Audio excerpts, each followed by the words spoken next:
নমস্কাৰ এনি ভাৰত 24 চাই থকাৰ বাবে ধন্যবাদ শীৰ্ষ 10ৰ সৈতে ষ্টুডিঅত পয়মনিশা আহিছো প্ৰথমটো খবৰলৈ নিশা জোৰাবাদ লিংক ৰোডত গৰু ভৰ্তি ট্ৰাক জব্দ অসম মেঘালয় সীমান্ত পইণ্টৰ নাকা চেকিংত জব্দ গৰু ভৰ্তি ট্ৰাকখন এটা মৃত গৰুসহ 28টা জীৱন্ত গৰু ভৰ্তি ট্ৰাক জব্দ কৰা হৈছে জব্দকৃত ট্ৰাকখনৰ নম্বৰ UP21CN 2107 ঘটনা সন্দৰ্ভত চালকসহ আটক কৰা হৈছে তিনি সৰবৰাহকাৰীক গৰুৰ কোনো বৈধ নথিপত্ৰ নথকাত সোধাপোছা কৰে আৰক্ষীয়ে ধৃত মকছিদুল ইছলাম মুকসাৰিকুল ইছলাম আৰু সুহেল আহমেদ গোলাঘাটত চাঞ্চল্যকৰ ঘটনা গোলাঘাটৰ মেৰাপানী সীমান্তৰ দয়ালপুৰত অচিনাক্ত মৃতদেহ উদ্ধাৰ পথাৰৰ কাষৰ কালভাৰ্টৰ তলত উদ্ধাৰ কৰা হৈছে মৃতদেহটো ঘটনাস্থলীত মেৰাপানী আৰক্ষী আৰু প্ৰশাসন আৰু CRPF উপস্থিত হৈ আৰম্ভ কৰে তদন্তৰ পৰৱৰ্তী সময়ত মৃতদেহটো নাগালেণ্ডৰ দেৱাশিছৰ বুলি চিনাক্ত কৰা হৈছে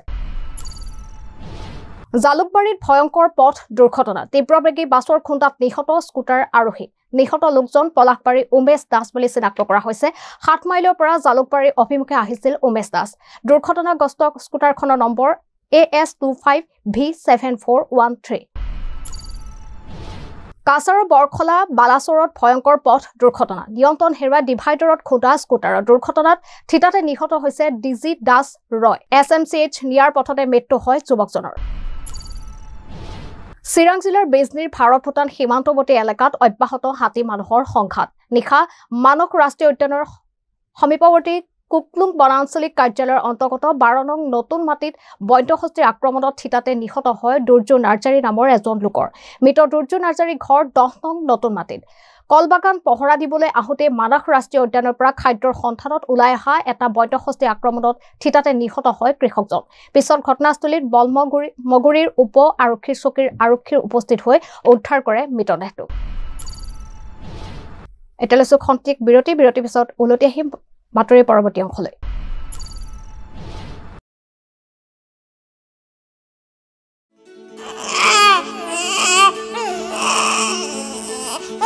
অভিনন্দন আপোনাৰ এজনী ছোৱালী জন্ম হৈছে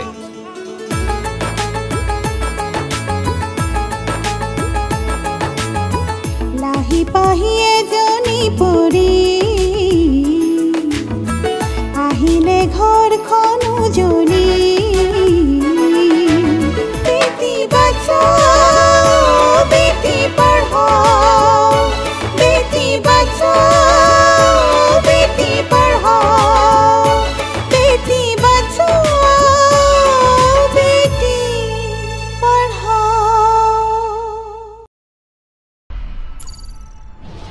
বিৰতিৰ পিছত উলটি আহিছো বাতৰিৰ পৰৱৰ্তী অংশলৈ মহানগৰীৰ চন্দ্ৰপুৰৰ হাতীখিলাত পথ দুৰ্ঘটনা মহানগৰীৰ চন্দ্ৰপুৰৰ হাতীখিলাত পথ দুৰ্ঘটনা সংঘটিত হৈছে নিয়ন্ত্ৰণ হেৰুৱাই পথৰ দাঁতি দ খাৱৈত বাগৰিত বাহন এই দুৰ্ঘটনাত গুৰুতৰভাৱে আহত হৈছে দুজন লোক দুৰ্ঘটনাত আহত কমল কলিতা আৰু বকুল কলিতাক GMCHলৈ প্ৰেৰণ কৰা হৈছে ৰূপহীহঁতৰ কাছখাইটিত বিধ্বংসী অগ্নিকাণ্ড আব্বাছ আলী নামৰ লোকজনৰ বাসগৃহত সংঘটিত হয় এই অগ্নিকাণ্ডৰ ঘটনা বৈদ্যুতিক বিসংগতিৰ বাবে জুইৰ সূত্ৰপাত হৈ সম্পূৰ্ণৰূপে ভস্মীভূত হৈছে এটা বাসগৃহ বিধ্বংসী অগ্নিকাণ্ডত নগদ 4 লাখ টকা সহ বহুতো নথিপত্ৰ যা গৈছে আৰু অগ্নিকাণ্ডত প্ৰায় 10 লক্ষাধিক টকাৰ সা-সম্পত্তি যা যায় বুলি জানিব পৰা গৈছে ছত্তীশগড়ত মাওবাদীৰে নিৰাপত্তাৰক্ষীৰ সংঘৰ্ষ কাংকেৰ জিলাত মাওবাদীৰে নিৰাপত্তাৰক্ষীৰ সংঘৰ্ষ আৰু বৰ্তমানলৈ হতাহতৰ খবৰ পোৱা হোৱা নাই মাওবাদীৰ বিৰুদ্ধে অব্যাহত আছে এই অভিযান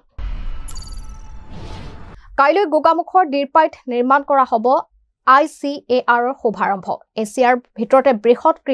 কৃষি গৱেষণাৰ প্ৰতিষ্ঠান হিচাপে পৰিগণিত এই ICARত প্ৰথম পৰ্যায়ত 105 জন শিক্ষাৰ্থীয়ে ল'ব স্নাতকৰ পাঠ্যক্ৰম কেন্দ্ৰীয় মন্ত্ৰী অৰ্জুন মুণ্ডাই ভাৰ্চুৱেলি মুকলি কৰিব প্ৰতিষ্ঠানখনত বেজনীৰ পানপাৰী বলোজাৰত আৰক্ষীৰ অভিযান বৃহৎ পৰিমাণৰ অবৈধ সুৰা জব্দ কৰা হৈছে